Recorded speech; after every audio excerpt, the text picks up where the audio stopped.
Welcome to today's presentation of some features of our export add-on to SAP Design Studio. Today we will focus on the Excel export and what you gain in addition to the standard function that SAP provides. So what you can see here is that I created a simple demo dashboard containing a crosstab as well containing a chart, and I also already dragged in our export component to render the export buttons. I didn't do any configuration to this export component, so let's just check out what we gain as the standard Excel export here. So I will just press the button. The Excel is returned.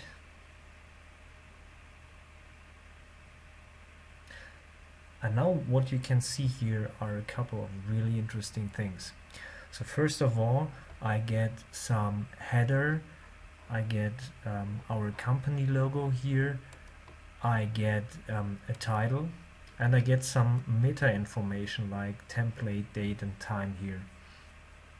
Also, I get the crosstab, which is rendered as a editable Excel table, and of course I can also calculate with the single cells, and also all the cells hold the layouts that we created in Design Studio. So in my case you just have these alternating styles, but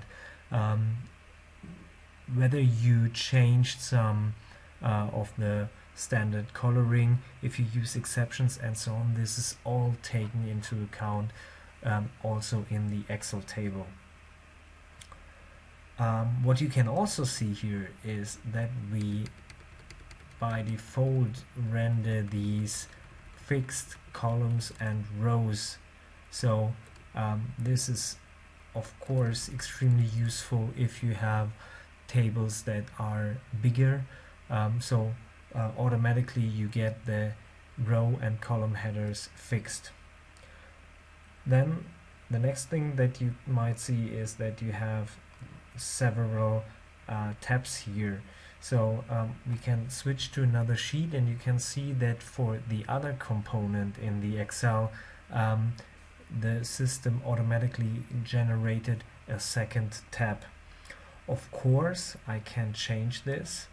For example, if I just want to export the crosstab, I can tell the export component under the Excel parameters, visible components. I can tell the system that I just want to see a crosstab in my export.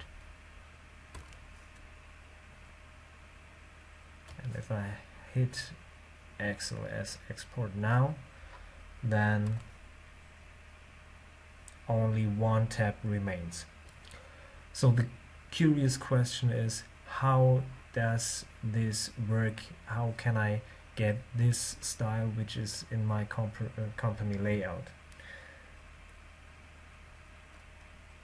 The reason why I get this is because I created a master template here in the export resources folder on my export server, and when I open that one, you can see that it looks a lot like what we just saw in the export. So actually I used all the standard features of Excel to create some style here. So I colored some cells, I brought in some static texts, I brought in our company logo, and this is really interesting, I also brought in some placeholders here, like the title of the template, the export date, the export time, and also here the placeholder for content. So actually all these placeholders are replaced on runtime, so when the export takes place, and whatever content the export server finds in your dashboard is rendered exactly at the position that you tell the system here.